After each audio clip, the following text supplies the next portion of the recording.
Céline Dion, affaiblie, Julie Sinder son amie s'exprime et donne des nouvelles de la diva.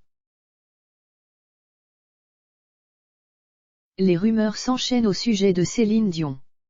Pour faire taire les fauteurs de troubles ou bien les inquiétudes, l'animatrice Julie Sinder s'exprime sur le quotidien de son amie. Bouclez votre ceinture, nous rentrons dans une zone de turbulence. Céline Dion reviendra pas.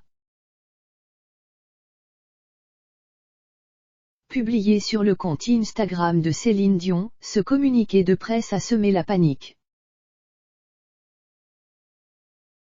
Repartagé des milliers de fois, on doit le relire avant de bien saisir l'ampleur de ce tsunami.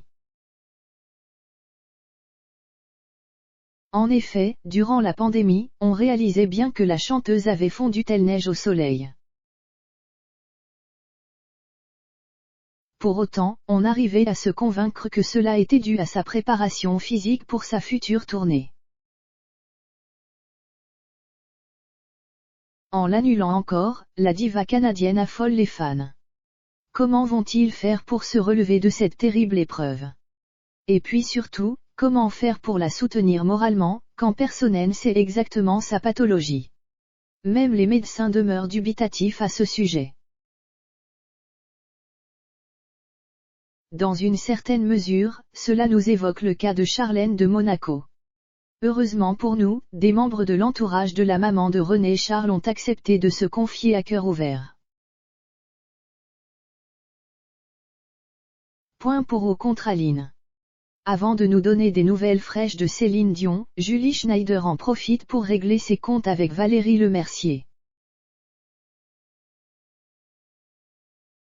Après un an d'attente et de suspense, on a enfin accès à son œuvre sur la chanteuse. Dans différentes interviews, la comédienne racontait le temps nécessaire pour rassembler les fonds, s'entraîner et trouver des acteurs assez dingues pour l'accompagner dans ce projet pharaonique. Comme si cela ne suffisait pas, la pandémie s'est invitée et a tout cassé. Entre les fans de la diva et ceux de l'humoriste, le débat est vif. Chers lecteurs d'Objeco, on vous demande de faire l'arbitre. L'avez-vous vu et qu'en avez-vous pensé? Contre toute attente, au Canada, la pilule ne passe pas. Pour la présentatrice de la semaine des 4 juillet, il s'agit ni plus ni moins d'un pastiche. Vu la polémique suscitée par ce maigre résumé du long métrage, Julie Sinder essaie de trouver une comparaison adéquate. Y parviendra-t-elle sans y laisser des plumes? Imaginez qu'au Québec on sorte un film sur Tony Herday ou sur Judith Paf pour évoquer Johnny Hallyday ou Edith Piaf, ça vous ferait bizarre.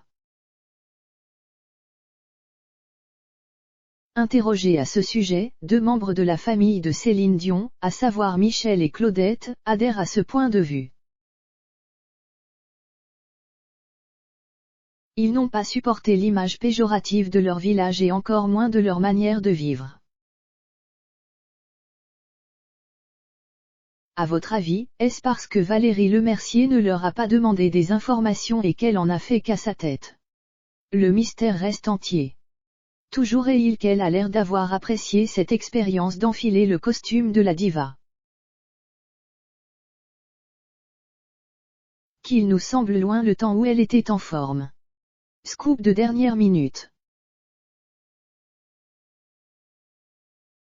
Julie Schneider est une amie proche de Céline Dion. Elle est donc la plus à même de nous révéler ce qui se passe en coulisses. Tout d'abord, elle commence par nous décrire sa personnalité. C'est une femme intense qui ne fait rien à moitié.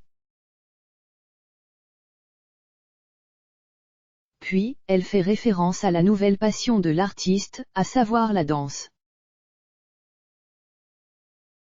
La rigueur que cette discipline exige a été un prétexte pour justifier la perte de poids. Du reste, la presse a longtemps considéré que Pepe Munoz lui a imposé un rythme de folie. prise dans cet engrenage, elle n'a pas pu s'arrêter à temps. En guise d'exemple, l'animatrice nous rappelle que sa copine a une silhouette très fine. Pour preuve, à 53 ans, elle est capable de faire le grand écart. Pour autant, Julie Sinder ne conteste pas la rumeur de préménopause. Survenue aux premières heures de la pandémie, Céline Dion a pu ainsi prendre soin d'elle pendant les différents épisodes de confinement. Ça lui a fait du bien de faire une pause. Pour conclure sur une note joyeuse, elle nous confie qu'elle est certaine que la chanteuse sourit en pensant aux retrouvailles avec ses fans. Elle serait toujours aussi motivée pour revenir sur scène. On a hâte de passer de la théorie à la pratique. Donc, dès qu'on a des nouvelles qui annoncent un éventuel retour.